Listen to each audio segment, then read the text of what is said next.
Industry Association, we publicly advocate and campaign for the emerging legitimate cannabis industry.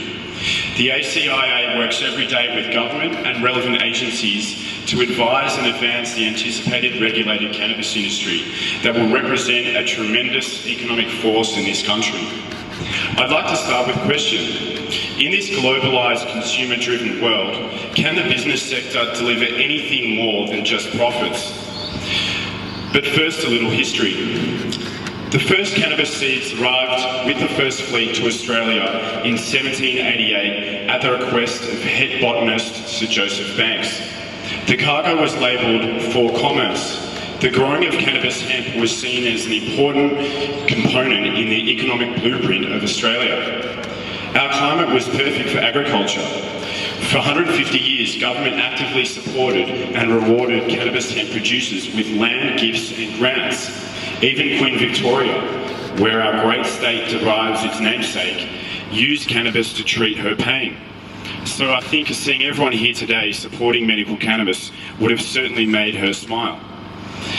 Then came the discovery of gold at Ballarat. News of the prospectors kicking over nuggets changed Victoria's history overnight. The mass global migration of workers created a gold rush of commerce to Melbourne. Within a year, 1,000 buildings were constructed, adding modern industrial power to our agricultural sector. By 1853, Melbourne was the fastest growing city and economy in the world. The government quickly imposed a tax of 30 shillings to diggers. Gold reserves were traded to overseas markets, and the profits allowed government to build modern railways and bridges. Jobs were plenty, and a support sector grew by leaps and bounds. But more importantly, the state of Victoria gained its autonomy and a financial independence, cementing our future as the economic driver of the nation. Yet as we relished in our newfound prosperity, we didn't realise just a few generations later our golden state would be in trouble. Today we have over 200,000 workers out of work. Within 18 months our car plants are closing, meaning more job losses and continued government bailouts. We have record state budget deficits, an expensive desalination plant 3 times too big for us, and a new $8 billion highway link planned. Billions wasted on metro ticketing system that still doesn't work. We simply can't sustain this level of spending. We desperately need a new growth industry right now. But there is hope.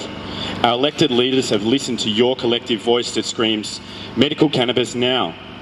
Finally, next year, carers and patients will have a legal access to medical cannabis.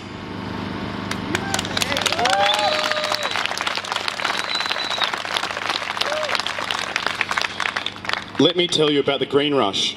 Right now, 23 US states and progressive nations of Canada, Spain, Netherlands, Uruguay have initiated marijuana drug reform and allowed medical cannabis. With a population similar to Victoria's, the state of Colorado is scheduled to gain over $200 million in tax revenue from marijuana sales in 2014 alone. This money has already been allocated to public health, schools and hospitals. Medical cannabis could grow to be a $100 billion industry globally by 2030, rivaling the tobacco industry, and could deliver tens of thousands of jobs, tens of millions in tax revenue, and billions in potential economic activity in Australia as the industry develops. Today, both state and Commonwealth governments have a green and gold opportunity. It's now in the hands of government to decide how the people that elected them will benefit from this new drug reform of marijuana. Will the government keep an election promise and allow a doctor to prescribe medical cannabis for all patients who respond to its effectiveness, not just the terminally ill? Will the government allow a new industry to develop to create jobs, commerce and tax revenue? Will the government spend years wasting more money and time on TGA trials when there's hundreds of clinical studies on cannabis available around the world dating back to the 1960s? Will the government wrap up this industry in so much red tape that commerce simply can't happen? Right now, through our FDA, Australia is one of the few countries to still not allow the human consumption of hemp seed. High in protein and fibre, it's basically a superfood. Now, this ignorant policy is placing a $100 million Hemp Foods Australia investment at risk. Or is there a better way? Can the government follow the inevitable global march towards legalisation and allow the personal freedom and individual right to choose this medicine if it works for us? Can doing good be truly good for business? My great-grandfather thought so. After returning from fighting the war in Europe, having served in the Aviation Corps, my great-grandfather Cecil Stewart sold cloth nappies from his van to baby boomer families who struggled to clothe their kids. Today, the family business is now 4 generations old, and we still serve Australian families with baby products they need 65 years later.